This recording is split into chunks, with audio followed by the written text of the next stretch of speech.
Hi friends, welcome to PSC beginners. ഇന്നത്തെ നമ്മുടെ class വന്നിട്ട് ഭരണഘടനയിലെ മൗലിക അവകാശങ്ങൾ എന്ന ഭാഗത്തെ പറ്റിയിട്ടാണ്. നമുക്കറിയാം, നമ്മുടെ ഭരണഘടനാ ഭാഗത്തിൽ എപ്പോഴും മൗലികാവകാശങ്ങളെ കുറിച്ചിട്ടുള്ള ചോദ്യങ്ങൾ വരാറുണ്ട്. ഇതിൽ ഞാൻ മൗലികാവകാശങ്ങളെ കുറിച്ചിട്ടും അതിന് തുടക്കം മുതൽ അവസാനം വരെയും നിങ്ങൾ കേൾക്കുക. അതിനുശേഷം അവസാനം മൗലികാവകാശങ്ങളെ കുറിച്ചിട്ട് എൻ്റെ കയ്യിലുള്ളതും ബുക്കുകളിൽ നിന്ന് ശേഖരിച്ചതുമായിട്ടുള്ള കുറേ ക്വസ്റ്റ്യൻ ആൻസേഴ്സും കൂടി ഞാൻ വെച്ചിട്ടുണ്ട്. അപ്പോൾ നിങ്ങൾക്ക് അത് കേട്ടാലും നിങ്ങൾക്ക് ഒരുവിധം ഇതിൽ നിന്നുള്ള ക്വസ്റ്റ്യൻസ് മനസ്സിലാക്കാൻ കഴിയും. അത് പോയിന്റ് വൈസ് ക്വസ്റ്റ്യൻ ആൻസർ പോലെയാണ് ഞാൻ നൽകിയിട്ടുള്ളത്. ഓക്കെ, നമുക്ക് ഇന്ന് നമ്മുടെ മൗലികാവകാശങ്ങൾ എന്ന ടോപ്പിക്കിലേക്ക് പോവാം. ആദ്യം, എന്താണ് മൗലികാവകാശങ്ങൾ? മറ്റു സഹജീവികളുടെ മേലും സമൂഹത്തിന്മേലും സർക്കാരിന്മേലുമുള്ള ഒരു വ്യക്തിയുടെ അവകാശവാദങ്ങളാണ് മൗലികാവകാശങ്ങൾ. അതായത് അവകാശങ്ങൾ എന്നാൽ മറ്റു സഹജീവികളുടെ മേലും സമൂഹത്തിന്മേലും സർക്കാരിന്മേലുമുള്ള ഒരു വ്യക്തിയുടെ അവകാശവാദങ്ങളാണ് അവകാശങ്ങൾ എന്ന് പറയുന്നത്. ജനാധിപത്യത്തിന്റെ വിജയത്തിനും പൗരന്മാരുടെ സമ്പൂർണ്ണ വികാസത്തിനും വേണ്ടി ഇന്ത്യൻ ഭരണഘടന ഉറപ്പു നൽകുന്നതും ഒരു വ്യക്തിക്ക് ഒരു കാരണവശാലും നിഷേധിക്കാൻ പാടില്ലാത്തതുമായ അവകാശങ്ങളാണ് മൗലികാവകാശങ്ങൾ. എല്ലാ പൗരന്മാർക്കും തുല്യതയും സ്വാതന്ത്ര്യവും നീതിയും ഉറപ്പാക്കുന്നതിനായി ഇത്തരം അവകാശങ്ങൾ നിലകൊള്ളുന്നു. സ്വാതന്ത്ര്യ സമര കാലത്ത് തന്നെ നമ്മുടെ ദേശീയ നേതാക്കന്മാർ മൗലികാവകാശങ്ങളുടെ പ്രാധാന്യം മനസ്സിലാക്കാനും അവയുടെ പ്രായോഗികവൽക്കരണത്തിനായി ബ്രിട്ടീഷ് ഭരണാധികാരികളോട് നിരന്തരം ആവശ്യപ്പെടുകയും ചെയ്തിരുന്നു. ജനാധിപത്യത്തിന്റെ നിലനിൽപ്പിന് അവകാശങ്ങൾ അനിവാര്യമാണ്. ജനാധിപത്യത്തിൽ ഓരോ പൗരനും വോട്ടവകാശം, സർക്കാരിലേക്ക് തെരഞ്ഞെടുക്കപ്പെടാനുള്ള അവകാശം എന്നിവ ഉണ്ടായിരിക്കണം. അപ്പൊ ജനാധിപത്യം പറഞ്ഞാൽ എന്താണ്? ജനങ്ങളാണ് ആധിപത്യമുള്ളത്. അപ്പൊ അവർക്ക് എല്ലാ പൗരന്മാർക്കും വോട്ടവകാശവും സർക്കാരിലേക്ക് തെരഞ്ഞെടുക്കപ്പെടാനുള്ള അവകാശവും ഉണ്ടായിരിക്കണം. അതുപോലെ തന്നെ ന്യൂനപക്ഷങ്ങളുടെ അവകാശം ജനാധിപത്യത്തിൽ വളരെ സവിശേഷമായ പങ്ക് വഹിക്കുന്നു. ഇത്തരം അവകാശങ്ങളാണ് ഭൂരിപക്ഷത്തിന്റെ അടിച്ചമർത്തലിൽ നിന്നും ന്യൂനപക്ഷങ്ങളെ സംരക്ഷിക്കുന്നതിന്. അതുപോലെ മിക്ക ജനാധിപത്യ രാജ്യങ്ങളിലും പൗരന് അടിസ്ഥാന അവകാശങ്ങൾ ഭരണഘടനയിൽ ഉൾപ്പെടുത്തിയിട്ടുണ്ട്. അപ്പോൾ നമുക്കറിയാം, നമ്മുടെ ഇന്ത്യൻ ഭരണഘടനയിൽ അല്ലെങ്കിൽ നമ്മുടെ ഇന്ത്യ മഹാരാജ്യത്ത് നമ്മൾ ന്യൂനപക്ഷങ്ങൾക്ക് വേണ്ടിയിട്ട് പലതരം എന്തൊക്കെ ഉണ്ടാക്കിയ കമ്മീഷനുകളുണ്ട്. നമ്മുടെ ന്യൂനപക്ഷ commission, SC commission, ST commission, പിന്നെ കുട്ടികൾക്ക് വേണ്ടിയുള്ള കമ്മീഷൻ, അതുപോലെ വനിതാ കമ്മീഷൻ.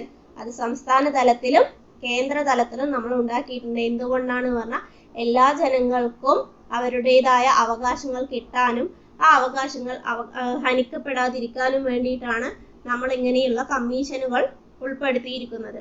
ഇനി നമുക്ക് നെഹ്റു കമ്മിറ്റി റിപ്പോർട്ടിലേക്ക് പോകാം.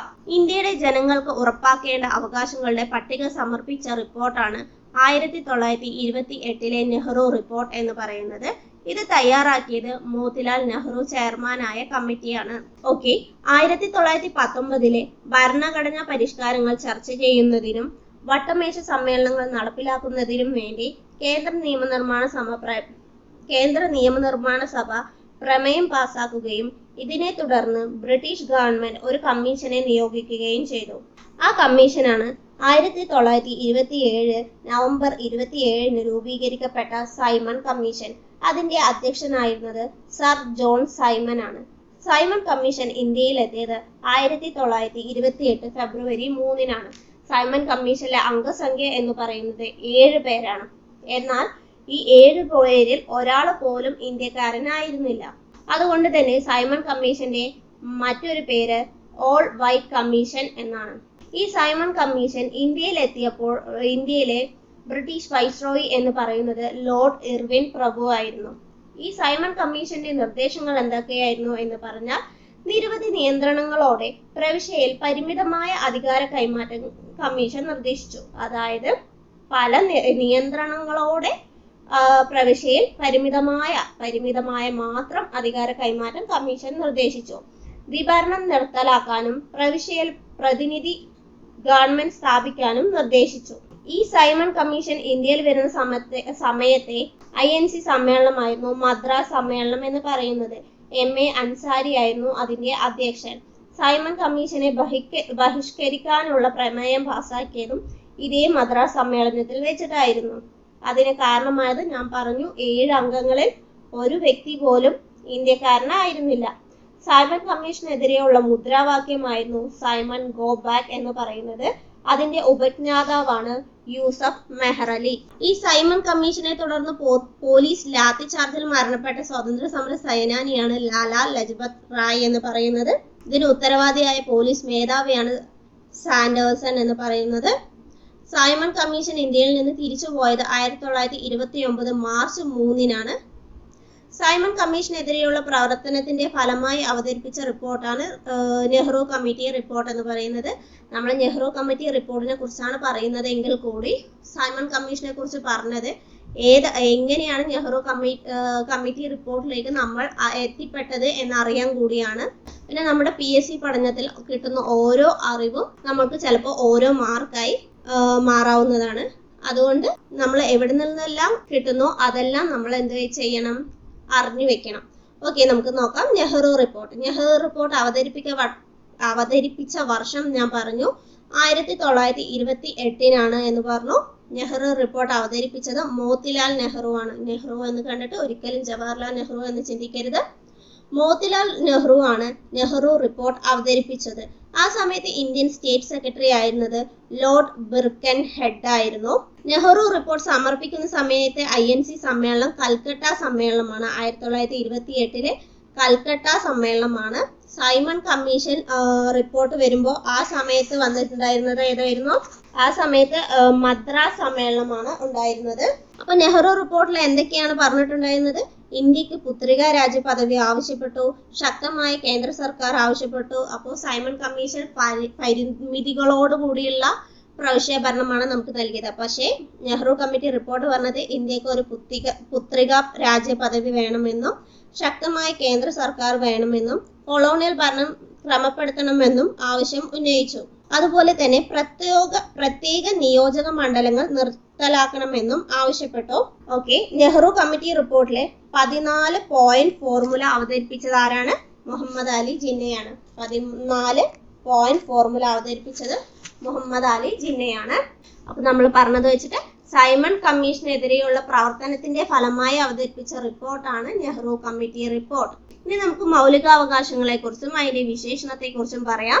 ഓക്കെ, എന്താണ് മൗലികാവകാശങ്ങൾ? മൗലികാവകാശങ്ങളെ കുറിച്ച് പറഞ്ഞിട്ടുള്ള വിശേഷണങ്ങൾ നമുക്ക് ആദ്യം നോക്കാം. ഇന്ത്യയുടെ മാഗ്ന കാർട്ട, സ്വാതന്ത്ര്യത്തിന്റെ വിളക്കുകൾ, ഇന്ത്യൻ ഭരണഘടനയുടെ ആണിക്കല്ല് എന്നെല്ലാം അറിയപ്പെടുന്നത് മൗലികാവകാശമാണ്.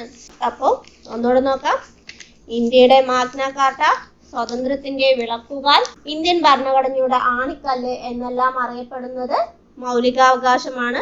മൗലികാവകാശങ്ങളുടെ സംരക്ഷകൻ എന്നറിയപ്പെടുന്നത് ആരാണ്? സുപ്രീം കോടതിയാണ്. സംരക്ഷകൻ സുപ്രീം കോടതി. അപ്പൊ ശ്രദ്ധിക്കണം, മൗലികാവകാശങ്ങളുടെ സംരക്ഷകൻ സുപ്രീം കോടതിയും അതിൽ മാറ്റം വരുത്താൻ കഴിയുന്നത്, ഭേദഗതിയിലൂടെ മാറ്റം വരുത്താൻ കഴിയുന്നത് പാർലമെന്റിനുമാണ്. മൗലികാവകാശങ്ങൾ ഇന്ത്യൻ ഭരണഘടന കടം കൊണ്ടിരിക്കുന്ന രാജ്യം US ആണ്. അമേരിക്കയിൽ നിന്നാണ് മൗലികാവകാശങ്ങൾ ഇന്ത്യൻ ഭരണഘടന കടം കൊണ്ടിരിക്കുന്നത്. ഇന്ത്യൻ ഭരണഘടന മൗലികാവകാശങ്ങൾ ഉൾപ്പെടുത്തിയിരിക്കുന്ന ഭാഗം 3 ഭരണഘടന നിലവിൽ വന്നപ്പോൾ 7 മൗലികാവകാശങ്ങളാണ് ഉണ്ടായിരുന്നത്. ഇപ്പോൾ മൗലികാവകാശങ്ങളുടെ എണ്ണം എന്ന് പറയുന്നത് 6 എണ്ണമാണ്. ഇതിൽ ആർട്ടിക്കിൾ വരുന്നത് 12 മുതൽ 35 വരെയാണ്. മൗലികാവകാശങ്ങളിൽ നിന്നും മാറ്റപ്പെട്ട അവകാശം എന്ന് പറയുന്നത് സ്വത്തവകാശമായിരുന്നു. സ്വത്തവകാശം ഇപ്പോഴൊരു നിയമാവകാശമാണ്. സ്വത്തവകാശത്തെ മൗലികാവകാശങ്ങളുടെ പട്ടികയിൽ നിന്ന് നീക്കം ചെയ്ത ഭേദഗതി 44-ാം ഭേദഗതിയാണ്. എത്രാം ഭേദഗതിയാണ്? 44-ാം ഭേദഗതിയാണ്. നിലവിൽ ഭരണഘടനയുടെ 300A ആർട്ടിക്കിളിലാണ് സ്വത്തവകാശത്തെ കുറിച്ച് പറയുന്നത്. 12-ാം ഭാഗത്തിലാണ് സ്വത്തവകാശത്തെ കുറിച്ച് പ്രതിപാദിക്കുന്നത്. സ്വത്തവകാശത്തെ മൗലികാവകാശങ്ങളുടെ പട്ടികയിൽ നിന്ന് നീക്കം ചെയ്ത സമയത്തെ പ്രധാനമന്ത്രി മൊറാർജി ദേശായി ആണ്. ജനതാ ഗവൺമെന്റിന്റെ കാലത്തായിരുന്നു. സ്വത്തവകാശം നിയമാവകാശമാകുമ്പോൾ പ്രസിഡന്റ് ആയിരുന്നത് നീലം സഞ്ജീവ റെഡ്ഡി ആയിരുന്നു. അപ്പൊ ഇതിൽ നിന്ന് നമ്മൾ എന്തൊക്കെ പഠിച്ചു? ആദ്യം മൗലികാവകാശങ്ങളുടെ സംരക്ഷകൻ സുപ്രീം കോടതിയാണ്. അത് അമേരിക്കയിൽ നിന്ന് കടമെടുത്തതാണ്. ഭാഗം 3-ലാണ് ഉള്ളത്. ആദ്യം 7 മൗലികാവകാശങ്ങളായിരുന്നു. പിന്നീട് അത് 6 അതിൽ നിന്ന് മാറ്റപ്പെട്ടത് സ്വത്തവകാശമാണ്. സ്വത്തവകാശം ഇപ്പോൾ 12ാം ഭാഗത്തിൽ 300A ആർട്ടിക്കിളിലാണ് ഉള്ളത്. സ്വത്തവകാശത്തെ മാറ്റിയത് 44ാം ഭേദഗതിയിലൂടെയായിരുന്നു. പ്രധാനമന്ത്രി മൊറാർജി ദേശായി, ജനതാ ഗവൺമെന്റ് പ്രസിഡന്റ് നീലം സഞ്ജീവ റെഡ്ഡി. ഇനി നമുക്ക് മൗലികാവകാശങ്ങളെ കുറിച്ചുള്ള സമ്മേളനങ്ങൾ നോക്കാം. മൗലികാവകാശങ്ങളുടെ പ്രഖ്യാപനമായിരിക്കും ഭാവിയുടെ അടിസ്ഥാനം എന്ന് പ്രഖ്യാപിച്ച കോൺഗ്രസ് സമ്മേളനമാണ് മദ്രാസിലെ സമ്മേളനം. 1920 മദ്രാസ് സമ്മേളനം. അപ്പോൾ മൗലികാവകാശങ്ങളുടെ പ്രഖ്യാപനമായിരിക്കും ഭാവി ഇന്ത്യയുടെ അടിസ്ഥാനം എന്ന് പ്രഖ്യാപിച്ച കോൺഗ്രസ് സമ്മേളനമാണ് മദ്രാസ് സമ്മേളനം. 1927 ആ സമയത്തെ അധ്യക്ഷനായിരുന്നത് M.A. അൻസാരി ആയിരുന്നു. മൗലികാവകാശങ്ങളെ കുറിച്ച് പ്രമേയം പാസാക്കിയ കോൺഗ്രസ് സമ്മേളനം ഏതാണ്? 1931 കറാച്ചി സമ്മേളനമാണ്. അധ്യക്ഷൻ സർദാർ വല്ലഭായ് പട്ടേൽ. മൗലികാവകാശങ്ങളെ കുറിച്ചുള്ള പ്രമേയത്തിന്റെ കരട് തയ്യാറാക്കി കറാച്ചി സമ്മേളനത്തിൽ അവതരിപ്പിച്ചത് ജവഹർലാൽ നെഹ്റു ആണ്. ആരാണ്? ജവഹർലാൽ നെഹ്റു ആണ്. ഇനി നമുക്ക് സർദാർ വല്ലഭായ് പട്ടേലിനെ കുറിച്ച് നോക്കാം. മൗലികാവകാശങ്ങളുടെ ശില്പി എന്നറിയപ്പെടുന്നത് ആരാണ്? സർദാർ വല്ലഭായ് പട്ടേലാണ്. അദ്ദേഹം ഭരണഘടനാ നിർമ്മാണ സഭയിൽ മൗലികാവകാശങ്ങളും ന്യൂനപക്ഷങ്ങളും എന്ന കമ്മിറ്റിയുടെ ചെയർമാൻ പദവും അലങ്കരിച്ചിരുന്നു. 1928 ബർദോളി സത്യാഗ്രഹത്തിന് നേതൃത്വം നൽകിയതും സർദാർ വല്ലഭായ് പട്ടേലാണ്. ഇന്ത്യൻ ബിസ്മാർക്ക്, ഇന്ത്യയുടെ ഉരുക്കു മനുഷ്യൻ എന്നീ അപരനാമങ്ങളിലും അദ്ദേഹം അറിയപ്പെടുന്നു. എനിക്കൊരു കൾച്ചറെ അറിയൂ, അത് അഗ്രികൾച്ചർ ആണ് എന്ന് പറഞ്ഞതും പട്ടേലാണ്. സർദാർ വല്ലഭായ് പട്ടേലിന് സർദാർ എന്ന ബഹുമതി നൽകിയത് ഗാന്ധിജിയാണ്. 1875 ഒക്ടോബർ 31 ശ്രദ്ധിച്ചോളി, 1875 ഒക്ടോബർ 31 ഗുജറാത്തിലെ നാദിയാഡിലാണ് അദ്ദേഹം ജനിച്ചത്. 1950 ഡിസംബർ 15 അദ്ദേഹം മരണപ്പെട്ടു. 1991 മരണാനന്തര ബഹുമതിയായി ഭാരതരത്നം നൽകി രാഷ്ട്രം അദ്ദേഹത്തെ ആദരിച്ചു. അതുപോലെ തന്നെ 2014 മുതൽ സർദാർ വല്ലഭായ് പട്ടേലിന്റെ ജന്മദിനമായ ഒക്ടോബർ 31 രാഷ്ട്രീയ ഏകതാ ദിനമായി ആഘോഷിക്കുന്നു. ഗുജറാത്തിൽ സ്ഥിതി ചെയ്യുന്ന സർദാർ വല്ലഭായ് പട്ടേലിന്റെ പ്രതിമയാണ് സ്റ്റാച്യു ഓഫ് യൂണിറ്റി എന്ന് പറയുന്നത്. സ്റ്റാച്യു ഓഫ് യൂണിറ്റി എന്ന് പറയുന്നത് പ്രതിമ സ്ഥിതി ചെയ്യുന്നത് നർമ്മദ നദിയുടെ തീരത്താണ്. സർദാർ വല്ലഭായ് പട്ടേലിന്റെ 143ാം ജന്മവാർഷികത്തോടനുബന്ധിച്ചാണ് 2018 ഒക്ടോബർ 31 പ്രതിമ ഉദ്ഘാടനം ചെയ്യപ്പെട്ടത്. അതുപോലെ തന്നെ സ്വാതന്ത്ര്യാനന്തരം നാട്ടുരാജ്യ സംയോജനത്തിൽ നിർണായക പങ്കുവഹിച്ച വ്യക്തി കൂടിയാണ് സർദാർ വല്ലഭായ് പട്ടേൽ എന്ന് പറയുന്നത്. നമ്മൾ മൗലികാവകാശങ്ങൾ, ഫണ്ടമെന്റൽ റൈറ്റ്സിനെ കുറിച്ച് നോക്കുമ്പോൾ നോക്കേണ്ട പ്രധാനപ്പെട്ട വ്യക്തിയാണ് സർദാർ വല്ലഭായ് പട്ടേൽ എന്ന് പറയുന്നത്. ഇനി നമുക്ക് നമ്മുടെ മൗലികാവകാശങ്ങൾ നോക്കാം. 6 മൗലികാവകാശങ്ങളാണുള്ളത്. സമത്വത്തിനുള്ള അവകാശം ആർട്ടിക്കിൾ 14 മുതൽ 18 വരെ. സമത്വത്തിനുള്ള അവകാശം ആർട്ടിക്കിൾ 14 to 18. സ്വാതന്ത്ര്യത്തിനുള്ള അവകാശം ആർട്ടിക്കിൾ 19 to 22. ചൂഷണത്തിനെതിരായ അവകാശം ആർട്ടിക്കിൾ 23, 24. മതസ്വാതന്ത്ര്യത്തിനുള്ള അവകാശം ആർട്ടിക്കിൾ 25, 28. സാംസ്കാരികവും വിദ്യാഭ്യാസപരവുമായ അവകാശം ആർട്ടിക്കിൾ 29, 30. ഭരണഘടനാപരമായ പ്രതിവിധിക്കുള്ള അവകാശം ആർട്ടിക്കിൾ 32. ഇനി നമുക്ക് മൗലികാവകാശങ്ങളുടെ പ്രത്യേകതകൾ, സവിശേഷതകൾ നോക്കാം. മൗലികാവകാശങ്ങൾ ചിലത് ഇന്ത്യൻ പൗരന്മാർക്ക് മാത്രമുള്ളതും മറ്റു ചിലത് വിദേശീയ പൗരന്മാർക്കും ഇന്ത്യയിലുള്ള വിദേശീയർക്കും ലഭ്യമായതാണ്. മൗലികാവകാശങ്ങൾക്കുമേൽ രാഷ്ട്രത്തിന് ന്യായമായ നിയന്ത്രണങ്ങൾ ഏർപ്പെടുത്താനാവും എങ്കിൽ കൂടി ഇത് ന്യായമാണോ ഇല്ലയോ എന്ന് തീരുമാനിക്കുന്നത് ആരാണ്? കോടതിയാണ്. അതുപോലെ തന്നെ നമ്മുടെ മൗലികാവകാശങ്ങളിൽ ചിലത് നിഷേധ സ്വഭാവമുള്ളതാണ്. മൗലികാവകാശങ്ങൾ ന്യായവാദത്തിന് അർഹമാണ്. അവ ലംഘിക്കപ്പെട്ടാൽ നമുക്ക് കോടതിയെ സമീപിക്കാൻ കഴിയും. അപ്പോൾ മൗലികാവകാശങ്ങൾ നിഷേധിക്കപ്പെട്ടാൽ നമുക്ക് കോടതിയെ സമീപിക്കാൻ കഴിയും. ഭരണഘടനയുടെ അടിസ്ഥാന ഘടനയെ ബാധിക്കാതെ ഭരണഘടനാ ഭേദഗതി ആക്ടിലൂടെ പാർലമെന്റിന് മൗലികാവകാശങ്ങളെ വെട്ടിച്ചുരുക്കുവാനോ അസാധുവാക്കുവാനോ സാധിക്കും. അതെങ്ങനെയാണ് വെട്ടിച്ചുരുക്കുവാനോ അസാധുവാക്കുവാനോ സാധിക്കുന്നത്? ഭരണഘടനയുടെ അടിസ്ഥാന ഘടനയെ ബാധിക്കാത്ത രീതിയിൽ. ആർട്ടിക്കിൾ 20-21 ഉറപ്പു നൽകുന്ന അവകാശങ്ങൾ ഒഴികെയുള്ളവ ദേശീയ അടിയന്തരാവസ്ഥ സമയത്ത് റദ്ദാക്കുന്നതാണ്. അപ്പൊ ദേശീയ അടിയന്തരാവസ്ഥ സമയത്ത് റദ്ദാക്കാൻ പാടില്ലാത്ത മൗലികാവകാശങ്ങളാണ് ആർട്ടിക്കിൾ 20-21 എന്ന് പറയുന്നത്. ആർട്ടിക്കിൾ 19 ഉറപ്പു നൽകുന്ന 6 മൗലിക സ്വാതന്ത്ര്യങ്ങൾ യുദ്ധത്തിനോ ബാഹ്യ ആക്രമണത്തിന്റെ അടിസ്ഥാനത്തിലോ അടിയന്തരാവസ്ഥ പ്രഖ്യാപിക്കുമ്പോൾ മാത്രമേ അസാധുവാക്കപ്പെടുകയുള്ളൂ. അതുപോലെ തന്നെ ഏതെങ്കിലും ഒരു പ്രദേശത്ത് സൈനിക നിയമം പ്രാബല്യത്തിലുള്ളപ്പോൾ മൗലികാവകാശങ്ങളുടെ സാധ്യത നിയന്ത്രിക്കാവുന്നതാണ്. അപ്പോൾ മൗലികാവകാശങ്ങള് എല്ലാം പോസിറ്റീവ് അല്ല, ചിലത് നെഗറ്റീവ് കൂടിയാണ് എന്ന് പറഞ്ഞു. അതുപോലെ മൗലികാവകാശങ്ങൾ നിഷേധിക്കപ്പെട്ടാൽ നമുക്ക് കോടതിയെ സമീപിക്കാം. മൗലികാവകാശങ്ങൾ ചിലത് നമ്മുടെ ഇന്ത്യൻ പൗരന്മാർക്ക് മാത്രവും മറ്റു ചിലത് ഇന്ത്യയിലുള്ള മറ്റു പൗരന്മാർക്കും വിദേശികൾക്കും ലഭിക്കുന്നതാണ് എന്ന് പറഞ്ഞു. അതുപോലെ തന്നെയാണ് ഈ അടിയന്തരാവസ്ഥ സമയത്ത് ആർട്ടിക്കിൾ 20-21 റദ്ദാക്കാൻ കഴിയില്ല എന്ന് പറഞ്ഞു. അതുപോലെ തന്നെ ആർട്ടിക്കിൾ 19 പ്രകാരമുള്ള 6 സ്വാതന്ത്ര്യങ്ങളും ആ സമയത്ത് അടിയന്തരാവസ്ഥ സമയത്ത് റദ്ദാക്കപ്പെടും എന്നും നമ്മൾ പറഞ്ഞു. ഇനി ആർട്ടിക്കിളുകളെ കുറിച്ച് നമ്മൾ പറഞ്ഞു. ആർട്ടിക്കിൾ 12 മുതൽ 32 വരെയാണ് മൗലികാവകാശങ്ങൾ പറയുന്നത് എന്ന് നമ്മൾ പറഞ്ഞു. 32 അല്ല, 35 വരെ. ആർട്ടിക്കിൾ 35 വരെ ആണ് നമ്മുടെ മൗലികാവകാശങ്ങൾ. ആർട്ടിക്കിൾ 12 35 ആണ് എന്ന് പറഞ്ഞു. ആർട്ടിക്കിൾ 12 എന്താ പറയുന്നത്? സ്റ്റേറ്റ് എന്ന പദത്തിന്റെ നിർവചനമാണ് ആർട്ടിക്കിൾ 12 പ്രതിപാദിച്ചിരിക്കുന്നത്. ഭാരത സർക്കാരും പാർലമെന്റും സംസ്ഥാനങ്ങളിലെ അതാത് സർക്കാരും നിയമനിർമ്മാണ സഭകളും ഭാരതത്തിന്റെ ഭൂപ്രദേശത്തുള്ള ഭാരത സർക്കാരിന്റെ നിയന്ത്രണത്തിലുള്ളതോ ആയ എല്ലാ അധികാരങ്ങളും സ്റ്റേറ്റ് എന്നതിൽ ഉൾപ്പെടുന്നു. അതായത് ഗവൺമെന്റിന്റെ കീഴിലുള്ള, ഇന്ത്യയിൽ ഏതൊരു ഭാഗത്തായാലും ഗവൺമെന്റിന്റെ കീഴിലുള്ള, ഇന്ത്യൻ ഗവൺമെന്റിന് കീഴിലുള്ള എല്ലാം എന്തിൽപ്പെടും? സ്റ്റേറ്റ് എന്നതിൽ ഉൾപ്പെടുന്നു. ആർട്ടിക്കിൾ 13 എന്താ പറയുന്നത്? മൗലികാവകാശങ്ങളുമായി പൊരുത്തപ്പെടാത്തതോ അവയ്ക്ക് വിപരീതമായോ നിയമങ്ങൾ നിലനിൽക്കില്ല എന്ന് പ്രതിപാദിക്കുന്നതാണ് ആർട്ടിക്കിൾ 13 എന്ന് പറയുന്നത്. അടുത്തത് ഇനി ആർട്ടിക്കിൾ 14 എന്താ പറയുന്നത്? നിയമത്തിനു മുന്നിൽ എല്ലാവരും തുല്യരാണെന്നും എല്ലാവർക്കും തുല്യ നിയമപരിരക്ഷ നൽകണമെന്നും അനുശാസിക്കുന്ന ആർട്ടിക്കിളാണ് ആർട്ടിക്കിൾ 14 എന്ന് പറയുന്നത്. അനുച്ഛേദം 361 പ്രകാരം പദവിയിലിരിക്കുന്ന രാഷ്ട്രപതി, സംസ്ഥാന ഗവർണർമാർ എന്നിവർക്കെതിരെ യാതൊരുവിധ ക്രിമിനൽ നിയമ നടപടികൾ എടുക്കാനോ അവരെ അറസ്റ്റ് ചെയ്യാനോ സാധിക്കില്ല.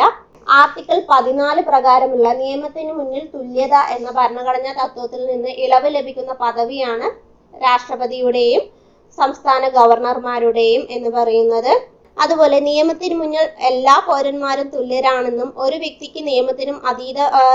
വ്യക്തിയും നിയമത്തിന് അതീതരല്ലെന്നും പറയുന്നതിനെയാണ് നിയമവാഴ്ച എന്നർത്ഥമാക്കുന്നത്. നിയമവാഴ്ച എന്ന ആശയം ബ്രിട്ടനിൽ നിന്നാണ് ഇന്ത്യ കടമെടുത്തിരിക്കുന്നത്. നിയമവാഴ്ച എന്ന ആശയം ബ്രിട്ടനിൽ നിന്നാണ് ഇന്ത്യ കടമെടുത്തിരിക്കുന്നത്. മൗലികാവകാശങ്ങൾ ഇന്ത്യ കടമെടുത്തത് അമേരിക്കയിൽ നിന്നും. നിയമവാഴ്ച എന്ന ആശയം ബ്രിട്ടനിൽ നിന്നുമാണ് ഇന്ത്യ കടമെടുത്തിരിക്കുന്നത്. Rule of law and rule of police എന്ന പുസ്തകം രചിച്ച ഇന്ത്യൻ പ്രസിഡന്റാണ് ശങ്കർ ദയാൽ ശർമ്മ എന്ന് പറയുന്നത്. ഓക്കെ, നമുക്ക് ഇനി നമ്മുടെ ആർട്ടിക്കിൾ 15 പോവാം. ആർട്ടിക്കിൾ 15 എന്താ പറയുന്നത്? മതം, വർഗം, ജാതി, ലിംഗം, ജന്മസ്ഥലം എന്നിവയുടെ അടിസ്ഥാനത്തിൽ ഒരു പൗരനോടും വിവേചനം പാടില്ലെന്ന് അനുശാസിക്കുന്നതാണ് ആർട്ടിക്കിൾ 15 എന്ന് പറയുന്നത്. എന്നിരുന്നാലും സ്ത്രീകൾക്കും കുട്ടികൾക്കും പ്രത്യേക പരിഗണന നൽകാവുന്നതാണ്. സ്ത്രീക്കും പുരുഷനും തുല്യത ഉറപ്പുവരുത്തുന്ന ഭരണഘടനാ അനുച്ഛേദമാണ് ആർട്ടിക്കിൾ 15. അപ്പൊ സ്ത്രീക്കും പുരുഷനും തുല്യത ഏതിലാണ് വരുന്നത്? ആർട്ടിക്കിൾ 15 ആർട്ടിക്കിൾ 16 പൊതുനിയമങ്ങളിൽ അവസര സമത്വം ഉറപ്പുവരുത്തുന്നത്. പൊതുനിയമങ്ങളിൽ അവസര സമത്വം ഉറപ്പു നൽകുന്നു. അവസര സമത്വം ഉറപ്പു നൽകുന്നതിനായി ഒരു കമ്മീഷനെ നിയമിക്കണമെന്ന് ശുപാർശ ചെയ്ത കമ്മിറ്റിയാണ് സച്ചാർ കമ്മിറ്റി എന്ന് പറയുന്നത്. ഇന്ത്യയിലെ മുസ്ലിങ്ങളുടെ സാമൂഹിക സാമ്പത്തിക വിദ്യാഭ്യാസ സ്ഥിതിയെക്കുറിച്ച് പഠിക്കാൻ നിയമിക്കപ്പെട്ട 7-അംഗ കമ്മിറ്റിയാണ് സച്ചാർ കമ്മിറ്റി എന്ന് പറയുന്നത്. 2005 സച്ചാർ കമ്മിറ്റി വന്നത്. അടുത്തത് ആർട്ടിക്കിൾ 17. തൊട്ടുകൂടായ്മ, അയിത്തം എന്നിവ നിരോധിക്കുന്ന ആർട്ടിക്കിളാണ് ആർട്ടിക്കിൾ 17. മഹാത്മാഗാന്ധി കി ജയ് എന്ന മുദ്രാവാക്യം വിളിച്ചുകൊണ്ട് പാസാക്കിയ ഭരണഘടനയിലെ ഏക വകുപ്പാണ് ആർട്ടിക്കിൾ 17. ഇന്ത്യൻ ഭരണഘടനയുടെ ആർട്ടിക്കിൾ 17 എന്തിനെ കുറിച്ചാണ് പറയുന്നത്? അയിത്ത നിർമാർജനത്തെ കുറിച്ച്. എന്തിനെ കുറിച്ചാണ്? അയിത്ത നിർമാർജനത്തെ കുറിച്ചാണ് പറയുന്നത്. അതുപോലെ ഈ അയിത്താചരണവുമായി ബന്ധപ്പെട്ട കുറ്റങ്ങൾക്ക് ശിക്ഷ നൽകുന്നത് ഏത് നിയമം അനുസരിച്ചാണ്? സിവിൽ അവകാശ സംരക്ഷണം അനുസരിച്ചാണ്. 1955 പാർലമെന്റ് പാസാക്കിയ അൺടച്ചബിലിറ്റി ഒഫൻസ് ആക്ടിന് 1976 ഭേദഗതി ചെയ്യുകയും protection of civil rights act എന്ന് പുനർനാമകരണം ചെയ്യുകയും ചെയ്തു. ഈ നിയമം ലംഘിക്കുന്നവർക്ക് പരമാവധി 2 വർഷം വരെ തടവ് ശിക്ഷ ലഭിക്കുന്നതാണ്. ഓക്കെ, ആർട്ടിക്കിൾ 18 എന്താണ് പറയുന്നത്? പദവി നാമങ്ങൾ നിർത്തലാക്കുന്നു. അതിൽ നിന്ന് ഒഴിവാക്കിയവരാണ് സൈനികവും അക്കാദമിക് ഒഴികെയുള്ള ബാക്കി എല്ലാ പദവി നാമങ്ങളും നിർത്തലാക്കുന്നതിനെ കുറിച്ചാണ് ആർട്ടിക്കിൾ 18 പറയുന്നത്. അപ്പൊ നമ്മൾ സമത്വത്തിലുള്ള അവകാശങ്ങളെ കുറിച്ച് എല്ലാവരും സമന്മാരാണ് എന്ന് നമ്മൾ പറഞ്ഞെങ്കിൽ കൂടി അതിൽ സ്ത്രീകൾ, കുട്ടികൾ, പിന്നോക്ക വിഭാഗങ്ങൾ എന്നിവർക്ക് പ്രത്യേക പരിഗണന നൽകേണ്ടതുണ്ട് എന്ന് പറഞ്ഞു. അത് 14 പറഞ്ഞു. 15 ജനനം, മതം, ലിംഗം, വർണ്ണം, ജാതി എന്നിവയുടെ അടിസ്ഥാനത്തിൽ ഒരു എന്തും പാടില്ല എന്ന് പറഞ്ഞു. യാതൊരുവിധ തരംതിരിവും പാടില്ല എന്ന് പറഞ്ഞു. അതിൽ തന്നെയാണ് സമത്വം എന്ന് പറയുന്നതിൽ സംവരണം ഒരിക്കലും എന്തല്ല, സമത്വത്തിന് എതിരല്ല. സംവരണം എന്ന് പറയുന്നത് ഒരിക്കലും സമത്വത്തിന് എതിരായിട്ട് വരുന്നതല്ല. അപ്പൊ ആർട്ടിക്കിൾ 14 പറഞ്ഞത് നിയമത്തിന് മുന്നിൽ തുല്യതയോ ഇന്ത്യൻ പ്രദേശത്തിനുള്ള നിയമങ്ങളുടെ തുല്യ പരിരക്ഷയോ ഒരു വ്യക്തിക്കും രാഷ്ട്രം നിഷേധിക്കരുത് എന്നാണ് ആർട്ടിക്കിൾ 14 പറഞ്ഞത്. നിയമത്തിനു മുന്നിൽ സമന്മാരാണ് എന്ന് പറഞ്ഞു. നിയമത്തിന് മുന്നിൽ സമത്വം എന്നത് നെഗറ്റീവ് ആശയവും നിയമങ്ങളുടെ സംരക്ഷണം എന്നത് പോസിറ്റീവ് ആശയവുമാണ്. അപ്പോ നിയമത്തിന് മുന്നിൽ സമത്വം എന്നത് എന്താണ്? ഒരു നെഗറ്റീവ് ആശയവും നിയമങ്ങളുടെ തുല്യ സംരക്ഷണം എന്ന് പറയുന്നത് ഒരു പോസിറ്റീവ് ആശയവുമായിട്ടാണ് വരുന്നത്. നമുക്ക് അടുത്തത് നമ്മുടെ സ്വാതന്ത്ര്യത്തിനുള്ള അവകാശങ്ങളെ കുറിച്ച് നോക്കാം. സ്വാതന്ത്ര്യത്തിനുള്ള അവകാശങ്ങളിൽ ഏതൊക്കെ വരുന്നത്? ആർട്ടിക്കിൾ 19 എന്താ പറയുന്നത്? ആർട്ടിക്കിൾ 19 6 മൗലിക സ്വാതന്ത്ര്യങ്ങളെ കുറിച്ച് പറയുന്നുണ്ട്. ആർട്ടിക്കിൾ 19 6 മൗലിക സ്വാതന്ത്ര്യങ്ങളെ കുറിച്ച് പറയുന്നു. എ, അഭിപ്രായ സ്വാതന്ത്ര്യം. ബി, ആയുധങ്ങളില്ലാതെ സമാധാനമായി സമ്മേളിക്കാനുള്ളതിനുള്ള സ്വാതന്ത്ര്യം. സി, സംഘടനകൾ രൂപീകരിക്കാനും. ഡി, സഞ്ചരിക്കാനും. ഇ, ഇന്ത്യയിൽ എവിടെയും താമസിക്കാനും. ജി, മാന്യമായ തൊഴിൽ നൽകുന്നതിനുമുള്ള സ്വാതന്ത്ര്യം. അതിൻ്റെ ഇടയിൽ ഒരു എഫ് മിസ്സായിണ്ട്, അത് സ്വത്തവകാശമാണ്. അപ്പൊ ഒന്നുകൂടെ നോക്കാം. നമുക്ക് ഇങ്ങനെ ഓർത്ത് വെച്ചാൽ മതി. ആദ്യം 2 പേർ ചെന്ന് അഭിപ്രായങ്ങൾ പറഞ്ഞുകൊണ്ടിരിക്കുകയായിരുന്നു. അപ്പൊ കുറെ പേര് ആയുധങ്ങളില്ലാതെ തന്നെ അഭിപ്രായങ്ങളിലേക്ക് വേറെ കുറച്ച് പേരും കൂടി കടന്നു വന്നു. അപ്പോൾ അവിടെ അംഗങ്ങൾ കൂടിയപ്പോൾ ഇവർക്ക് എന്ത് തോന്നി? ഒരു സംഘടന രൂപീകരിക്കാമെന്ന് തോന്നി. അങ്ങനെ സംഘടന രൂപീകരിച്ചിട്ട് ആ സംഘടനയിലുള്ള എല്ലാവരും എന്ത് ചെയ്ത് ഇന്ത്യ മുഴുവൻ ഒരു ടൂർ പോയി സഞ്ചരിച്ചു. എന്നിട്ട് അവർക്ക് പറ്റിയ ഒരു സ്ഥലം കണ്ടുപിടിച്ച് അവരവിടെ താമസിച്ചു. അപ്പൊ താമസിച്ചപ്പോൾ അവിടുത്തെ ക്ലൈമറ്റ്, അവിടുത്തെ എല്ലാം അവർക്ക് ഇഷ്ടപ്പെട്ടപ്പോൾ അവരെന്ത് ചെയ്ത് ഇനി ഇവിടെ തന്നെ തൊഴിൽ ചെയ്ത് ജീവിക്കാമെന്ന് തീരുമാനിച്ചു. അപ്പോൾ ആദ്യം കുറെ അഭിപ്രായ സ്വാതന്ത്ര്യം, പിന്നെ സമ്മേളിച്ചു, പിന്നെ സംഘടനകൾ ഉണ്ടാക്കി, പിന്നെ സഞ്ചരിച്ചു, പിന്നെ താമസിച്ചു, അതിനുശേഷം തൊഴിൽ ചെയ്തു. ഇങ്ങനെയാണ്, അത് ഓർത്ത് വെച്ചാൽ മതി. ഓക്കെ, ആർട്ടിക്കിൾ 20 എന്താ പറയുന്നത്? അതിൽ തന്നെ നമ്മളിപ്പോ ആർട്ടിക്കിൾ 19 പറഞ്ഞപ്പോ അതിൽ നമ്മൾ 6 സ്വാതന്ത്ര്യങ്ങളെ കുറിച്ച് പറയുന്നത് കൂടാതെ ഈ അഭിപ്രായ സ്വാതന്ത്ര്യം എന്ന് നമ്മൾ പറഞ്ഞല്ലോ, ആ അഭിപ്രായ സ്വാതന്ത്ര്യത്തിൽ വരുന്നതാണ് എന്തെന്ന് പറയുന്നത്? പത്ര സ്വാതന്ത്ര്യം വരുന്നത് അതിലാണ്. അപ്പോ പത്ര സ്വാതന്ത്ര്യം എന്താണ് എന്ന് ചോദിച്ചാൽ ആർട്ടിക്കിൾ 19(1)(a)യിലാണ് പത്രങ്ങൾ വരുന്നത്. പത്രങ്ങളാണ് 4th എസ്റ്റേറ്റ് എന്നറിയപ്പെടുന്ന ആരാണ്? പത്രങ്ങളാണ് 4th എസ്റ്റേറ്റ് എന്നറിയപ്പെടുന്നത്. അപ്പൊ ഫസ്റ്റ് എസ്റ്റേറ്റ് ഏതാണ്? നിയമനിർമ്മാണ സഭ, ലെജിസ്ലേച്ചർ. സെക്കൻഡ് എസ്റ്റേറ്റ് എക്സിക്യൂട്ടീവ്, കാര്യനിർവഹണ സഭ. തേർഡ് എസ്റ്റേറ്റ് നീതിന്യായ വകുപ്പ്, ജുഡീഷ്യറി. ഫോർത്ത് എസ്റ്റേറ്റ് പത്രമാധ്യമങ്ങൾ. ഫിഫ്ത്ത് എസ്റ്റേറ്റ് ആണ് പൊതുജനാഭിപ്രായം. അതുപോലെ തന്നെ 19(1)(a) പ്രകാരം വിവരാവകാശവും ഒരു മൗലികാവകാശമായി കണക്കാക്കപ്പെടുന്നു. അപ്പൊ 19(1)(a) പ്രകാരം എന്തൊക്കെയാണ്? അഭിപ്രായ സ്വാതന്ത്ര്യം, പത്ര സ്വാതന്ത്ര്യം, വിവരാവകാശം ഒരു മൗലികാവകാശമായി കണക്കാക്കപ്പെടുന്നു. അതുപോലെ അനുച്ഛേദം 20 എന്ന് പറയുന്നത് ഒരു കുറ്റവാളിക്ക് ലഭിക്കുന്ന 3 തരത്തിലുള്ള സംരക്ഷണത്തെ കുറിച്ച്. എന്തൊക്കെയാണ്? മുൻകാല പ്രാബല്യത്തിലൂടെ ക്രിമിനൽ നിയമങ്ങൾ പാസാക്കുവാൻ പാടില്ല എന്നും, ഒരു വ്യക്തിയെ ഒരു കുറ്റത്തിന് 1-ലധികം തവണ ശിക്ഷിക്കാൻ പാടില്ല, ക്രിമിനൽ കേസുകളിൽ ഒരു വ്യക്തിയെ അയാൾക്കെതിരായി തെളിവ് നൽകുന്നതിനും നിർബന്ധിക്കാൻ പാടില്ല. അപ്പൊ അതിൽ ഇമ്പോർട്ടന്റ് ആയത് എന്താണ്? ആർട്ടിക്കിൾ 20 എന്ന് ചോദിച്ചാൽ ഒരു വ്യക്തിയെ ഒരു കുറ്റത്തിന് 1-ലധികം തവണ ശിക്ഷിക്കാൻ പാടില്ല എന്നതാണ്. ആർട്ടിക്കിൾ 21 എന്താ പറയുന്നത്? ജീവിക്കുന്നതിനും വ്യക്തി സ്വാതന്ത്ര്യത്തിനുമുള്ള അവകാശം. ആർട്ടിക്കിൾ 21 ജീവിക്കുന്നതിനും വ്യക്തി സ്വാതന്ത്ര്യത്തിനുമുള്ള അവകാശം. നമ്മൾ പറഞ്ഞു അടിയന്തരാവസ്ഥ സമയങ്ങളിൽ 20, 21 എന്നിവ എന്ത് ചെയ്യാൻ പാടില്ല എന്ന് നിഷേധിക്കാൻ പാടില്ല എന്ന് പറഞ്ഞു അല്ലെ. അപ്പൊ മൗലികാവകാശങ്ങളുടെ അടിത്തറ എന്നറിയപ്പെടുന്ന ഭരണഘടനാ ഭാഗം ഏതാണ്? അനുച്ഛേദം 21 ഒരു മനുഷ്യന്റെ ജീവിക്കുന്നതിനും വ്യക്തി സ്വാതന്ത്ര്യത്തിനുമുള്ള അവകാശമാണ്. അതുപോലെ തന്നെ ഭരണഘടനയിലെ സുവർണ ത്രികോണം എന്നറിയപ്പെടുന്ന അനുച്ഛേദങ്ങളാണ് അനുച്ഛേദം 14, 19, 21 എന്നിവ. സ്വകാര്യതയ്ക്കുള്ള അവകാശം എന്നത് മൗലികാവകാശത്തിൽ പെടുന്നു എന്ന് നമ്മൾ പറഞ്ഞു അല്ലെ. സ്വകാര്യതയ്ക്കുള്ള അവകാശം എന്നത് എന്താണ്? മൗലികാവകാശത്തിൽ പെടുന്നു എന്ന് പറഞ്ഞു. ഈ സ്വകാര്യതയ്ക്കുള്ള അവകാശം മൗലികാവകാശമാണെന്ന് സുപ്രീം കോടതി പ്രഖ്യാപിച്ചത് KS പുട്ടസ്വാമി കേസിലാണ്. 2017 KS പുട്ടസ്വാമി കേസിലാണ്. അപ്പൊ നമ്മളിപ്പോ എവിടെ പറയുന്നത്? ആർട്ടിക്കിൾ 21 ജീവിക്കുന്നതിനും വ്യക്തി സ്വാതന്ത്ര്യത്തിനുമുള്ള അവകാശം മൗലികാവകാശങ്ങളുടെ അടിത്തറ എന്നറിയപ്പെടുന്നു. പൊതുസ്ഥലങ്ങളിൽ പുകവലി നിരോധിക്കുന്നതും ആർട്ടിക്കിൾ 21 പ്രകാരം തന്നെയാണ്. അതുപോലെ തന്നെ ഇഷ്ടപ്പെട്ട ഇണയെ കണ്ടെത്താനുള്ള നമ്മുടെ അവകാശങ്ങളും ഏതിലാ പറയുന്നത്?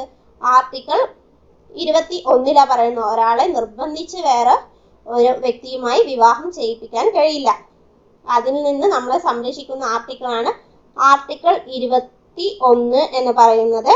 അതുപോലെ ഇനി അടുത്തത് നമുക്ക് നോക്കേണ്ടത് ആർട്ടിക്കിൾ 22. ആർട്ടിക്കിൾ 22 എന്ന് പറയുന്നത് നിയമവിധേയമല്ലാത്ത അറസ്റ്റിനും തടങ്കൽ വെക്കുന്നതിനുമെതിരെയുള്ള ആർട്ടിക്കിളാണ് ആർട്ടിക്കിൾ 22 എന്ന് പറയുന്നത്. അപ്പൊ നമ്മൾ ആർട്ടിക്കിൾ 21 പറഞ്ഞപ്പോൾ തന്നെ ആർട്ടിക്കിൾ 21A ഉണ്ട്. എന്താണ് ആർട്ടിക്കിൾ 21A? 86 ഭേദഗതി പ്രകാരം നിലവിൽ വന്നതാണ് ആർട്ടിക്കിൾ 21A എന്ന് പറയുന്നത്. 6 വയസ്സ് മുതൽ 14 വയസ്സ് വരെയുള്ള കുട്ടികളുടെ സൗജന്യ വിദ്യാഭ്യാസം മൗലികാവകാശമായി മാറ്റിയ ഭരണഘടനാ ഭേദഗതിയാണ് 86 ഭേദഗതി. അപ്പൊ ആർട്ടിക്കിൾ 21A എന്ന് പറയുന്നത് വിദ്യാഭ്യാസം മൗലികാവകാശമാക്കി മാറ്റി. പ്രാഥമിക വിദ്യാഭ്യാസമാണ്. പ്രാഥമിക വിദ്യാഭ്യാസം മാത്രമാണ് അതിൽ പെടുക. 6 to 14 വയസ്സ് വരെയുള്ള കുട്ടികളുടെ സൗജന്യ വിദ്യാഭ്യാസമാണ് ആർട്ടിക്കിൾ 21A പറയുന്നത്. അപ്പൊ ആർട്ടിക്കിൾ 21 ഏതൊക്കെയാണെന്ന് നമ്മൾ പറഞ്ഞു. ആർട്ടിക്കിൾ 21 ജീവിയുടെയും വ്യക്തി സ്വാതന്ത്ര്യം പറഞ്ഞു. സ്വന്തം ഇണയെ തിരഞ്ഞെടുക്കാനുള്ളത് പറഞ്ഞു. പുകവലി പൊതുസ്ഥലങ്ങളിലുള്ള പുകവലിയെ കുറിച്ച് പറഞ്ഞു. സ്വകാര്യതയ്ക്കുള്ള അവകാശം പറഞ്ഞു. താമസ സൗകര്യത്തിനുള്ള അവകാശം, ആരോഗ്യത്തിനുള്ള അവകാശം, വിദേശത്ത് സഞ്ചരിക്കുന്നതിനുള്ള അവകാശം, ഏകാന്ത തടവിനെതിരെയുള്ള അവകാശം, മനുഷ്യത്വരഹിതമായ പെരുമാറ്റത്തിനെതിരെയുള്ള അവകാശം, അടിയന്തര വൈദ്യപരിചരണത്തിനുള്ള അവകാശം, കസ്റ്റഡി ഉപദ്രവത്തിനെതിരായ അവകാശം, പൊതുസ്ഥലങ്ങളിൽ തൂക്കിലേറ്റപ്പെടുന്നതിനെതിരായ അവകാശം, പ്രശസ്തി നേടുന്നതിനുള്ള അവകാശം, ഇന്റർനെറ്റ് ലഭ്യത. അതിൽ ഏറ്റവും ഇമ്പോർട്ടന്റ് വരുന്നത് എന്താണ്? ഇന്റർനെറ്റ് ലഭ്യത. അത് ചോദിക്കാം. ഇന്റർനെറ്റ് ലഭ്യതയിലെ വരുന്നത് ആർട്ടിക്കിൾ 21 കീഴിലാണ് വരുന്നത്. അപ്പൊ പൗരന്മാരുടെ മൗലികാവകാശങ്ങളുടെ മേൽ ആവശ്യമായ നിയന്ത്രണങ്ങൾ ഏർപ്പെടുത്താനും മൗലികാവകാശങ്ങൾ ഭേദഗതി വരുത്താനും അധികാരമുള്ളത് ആർക്കാണ്? പാർലമെന്റിനാണ്. മൗലികാവകാശം റദ്ദു ചെയ്യാനുള്ള അധികാരം ആർക്കാണ്? രാഷ്ട്രപതിക്കാണ്. അടിയന്തരാവസ്ഥ ഘട്ടങ്ങളിൽ പോലും മാറ്റം വരുത്താൻ കഴിയാത്ത ആർട്ടിക്കിളുകളാണ് 20, 21 എന്ന് പറഞ്ഞു. ഓക്കെ. അപ്പൊ 21A എന്താ പറഞ്ഞത്? വിദ്യാഭ്യാസ അവകാശ നിയമമാണെന്ന് പറഞ്ഞു. വിദ്യാഭ്യാസ അവകാശ നിയമം പാർലമെന്റ് പാസ്സാക്കിയത് 2009 ഓഗസ്റ്റ് 26-നാണ്. 86 ഭേദഗതി വന്നത് 2002 പ്രകാരമാണ്. അങ്ങനെയാണ് 21A കൂട്ടിച്ചേർത്തു എന്ന് പറഞ്ഞു. ഇതിപ്പോ വിദ്യാഭ്യാസ അവകാശ നിയമം പാർലമെന്റ് പാസ്സാക്കിയ വർഷം 2009 ഓഗസ്റ്റ് 26-നും അത് നിലവിൽ വന്നത് 2010 ഏപ്രിൽ 1-നുമാണ്. വിദ്യാഭ്യാസ അവകാശ ഭേദഗതി ബില്ല് പാസ്സാക്കിയത് 2019 ജനുവരി 3-നാണ്. നമ്മൾ ഒരു ടോപ്പിക്ക് പറയുമ്പോൾ അതുമായി ബന്ധപ്പെട്ട എല്ലാം കൂട്ടിച്ചേർക്കാൻ നോക്കുന്നുണ്ട്. ചിലപ്പോൾ ഫസ്റ്റ് കേൾക്കുമ്പോൾ നമുക്കൊരു ബുദ്ധിമുട്ടാവും. വീണ്ടും ശ്രദ്ധിച്ചാൽ നമുക്ക് മനസ്സിലാവും അതുമായി ബന്ധപ്പെട്ടതായിരിക്കാം. ചിലപ്പോൾ അതിൽ നിന്ന് ചോദ്യം വരാനും സാധ്യതയുണ്ട്. ഓക്കെ. അപ്പൊ ആർട്ടിക്കിൾ 22 എന്താണ്? നിയമവിധേയമല്ലാത്ത അറസ്റ്റിനും തടങ്കൽ വെക്കുന്നതിനും എതിരായ സംരക്ഷണം നൽകുന്നതാണ് ആർട്ടിക്കിൾ 22 എന്ന് പറയുന്നത്. ഒരാളെ അറസ്റ്റ് ചെയ്താൽ 24 മണിക്കൂറിനുള്ളിൽ മജിസ്ട്രേറ്റിന് മുൻപാകെ ഹാജരാക്കണമെന്ന് അനുശാസിക്കുന്ന ഭരണഘടനാ വകുപ്പാണ് ആർട്ടിക്കിൾ 22 എന്ന് പറയുന്നത്. കരുതൽ തടങ്കലിനെ കുറിച്ച് പ്രതിപാദിക്കുന്ന ഭരണഘടനാ അനുച്ഛേദമാണ് ആർട്ടിക്കിൾ 22. അപ്പോൾ കരുതൽ തടങ്കലിനെ കുറിച്ച് പറയുന്നത് ആർട്ടിക്കിൾ 22 ആണ്. ഇത് പാർലമെന്റിൽ അവതരിപ്പിച്ചത് ആരാണ്? സർദാർ വല്ലഭായ് പട്ടേലാണ്. ഇത് ഒപ്പുവെച്ചത് ആ സമയത്തെ രാഷ്ട്രപതി ആയിരുന്ന രാജേന്ദ്ര പ്രസാദാണ്. ഡോക്ടർ രാജേന്ദ്ര പ്രസാദാണ്.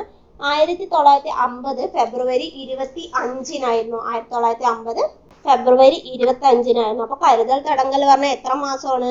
3 മാസമാണ്. അങ്ങനെ കരുതൽ തടങ്കൽ നിയമപ്രകാരം അറസ്റ്റിലായ ആദ്യ വ്യക്തിയാണ് AK ഗോപാലൻ എന്ന് പറയുന്നത്. ആരാണ്? AK ഗോപാലൻ എന്ന് പറയുന്നത്. അടുത്തതാണ് നമ്മുടെ ചൂഷണത്തിനെതിരായ അവകാശങ്ങൾ എന്ന് പറയുന്നത്. എന്താണ് ചൂഷണത്തിനെതിരായ അവകാശം? ആർട്ടിക്കിൾ 23, 24 എന്നത്. ആർട്ടിക്കിൾ 23 മനുഷ്യക്കടത്ത്, അടിമത്തം, നിർബന്ധിച്ച് തൊഴിലെടുപ്പിക്കൽ എന്നിവയെ നിരോധിക്കുന്നത്. മനുഷ്യക്കടത്ത്, അടിമത്തം, നിർബന്ധിച്ച് തൊഴിലെടുപ്പിക്കൽ എന്നിവയെ നിരോധിക്കുന്നതാണ് ആർട്ടിക്കിൾ 23. പണ്ട് കാലത്ത് നിലവിലുണ്ടായിരുന്നതാണല്ലോ ഈ അടിമത്തം. അടിമയുടെ മകനും അടിമയന്നെ എന്ന രീതി ഉണ്ടായിരുന്നല്ലോ. അപ്പൊ ഇതിനെല്ലാം എതിർത്തുകൊണ്ടാണ് ആർട്ടിക്കിൾ 23 മുന്നോട്ട് വരുന്നത്. ആർട്ടിക്കിൾ 24 ബാലവേല നിരോധിക്കുന്നത്. നമ്മള് കുട്ടികളുടെ അവകാശങ്ങൾ പറഞ്ഞപ്പോൾ ആർട്ടിക്കിൾ 24 കുറിച്ച് പറഞ്ഞിരുന്നു. അതുപോലെ ബാലവേല ഉപയോഗിച്ചിട്ടില്ലാത്ത ഉൽപ്പന്നങ്ങൾക്ക് നൽകുന്ന ഗുണമേന്മ മുദ്രയാണ് റാഗ് മാർക്ക് മുദ്ര എന്ന് പറഞ്ഞു. അതിന്റെ ഉപജ്ഞാതാവ് ആരായിരുന്നു? കൈലാസ് സത്യാർത്ഥി ആയിരുന്നു പറഞ്ഞു. അതുപോലെ ലോക ബാലവേല വിരുദ്ധ ദിനം എപ്പോഴാണ്?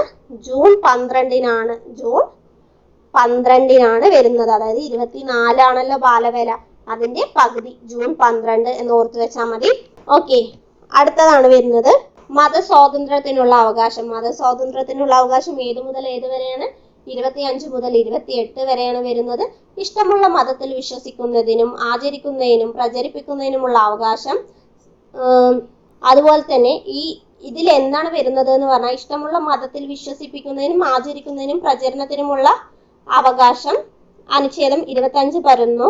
ആ 25 പ്രകാരം തന്നെയാണ് ഈ സിഖ് മതസ്ഥർക്ക് അവരുടെ മതാചാരത്തിന്റെ ഭാഗമായി കൃപാണുകൾ ധരിക്കുന്നതിനും കൊണ്ടു നടക്കുന്നതിനുമുള്ള അധികാരം ലഭിച്ചിട്ടുള്ളത്. ഓക്കെ, അപ്പൊ സിഖുകാർക്ക് അവരുടെ മതവിശ്വാസത്തിന്റെ ഭാഗമായി കൃപാണുകൾ ധരിക്കുന്നതിനും കൊണ്ടു നടക്കുന്നതിനും അധികാരം ലഭിച്ചത് ഏത് ആർട്ടിക്കിൾ പ്രകാരമാണ്? ആർട്ടിക്കിൾ 25 മതം പ്രകാരം, സിഖ് മതം പ്രകാരമാണ്. ആർട്ടിക്കിൾ 26 എന്താ പറയുന്നത്? ഇതേ മതക്കാർക്ക് നമുക്ക് ആദ്യം മതം വിശ്വസിക്കാം, അത് പ്രചരിപ്പിക്കാം. അങ്ങനെ പ്രചരിപ്പിച്ചിട്ട് നമുക്ക് എന്ത് ചെയ്യാം? കുറച്ച് ജീവകാരുണ്യ സ്ഥാപനങ്ങൾ കൂടി നടത്താം. അപ്പൊ മതവിഭാഗക്കാർക്ക് മതജീവകാരുണ്യ സ്ഥാപനങ്ങൾ സ്ഥാപിക്കുന്നതിനും നോക്കി നടത്തുന്നതിനുമുള്ള അവകാശമാണ് ആർട്ടിക്കിൾ 26 നമുക്ക് തരുന്നത്.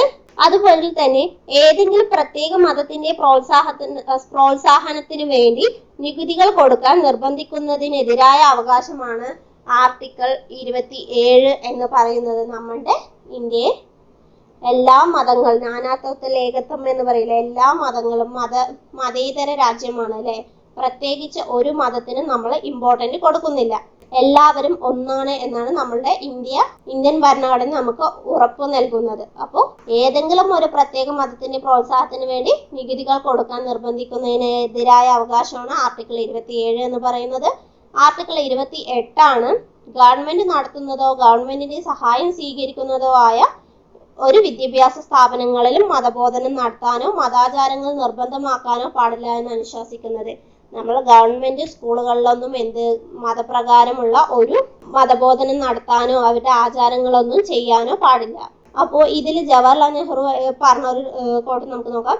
ധാരാളം മതങ്ങളുള്ള ഇന്ത്യയെ പോലെ ഒരു രാജ്യത്തെ ഗവൺമെന്റിന് ആധുനിക കാലഘട്ടത്തിൽ മതേതരത്വത്തിൽ അധിഷ്ഠമല്ലാതെ പ്രവർത്തിക്കാൻ സാധ്യമല്ല. നമ്മുടെ ഭരണഘടന മതേതര സങ്കല്പത്തിൽ അധിഷ്ഠമായതും മതസ്വാതന്ത്ര്യം അനുവദിക്കുന്നതുമാണ് എന്ന് പറഞ്ഞതാണ് ജവഹർലാൽ നെഹ്റു. അടുത്തതാണ് സാംസ്കാരികവും വിദ്യാഭ്യാസപരവുമായ അവകാശം 29, 30.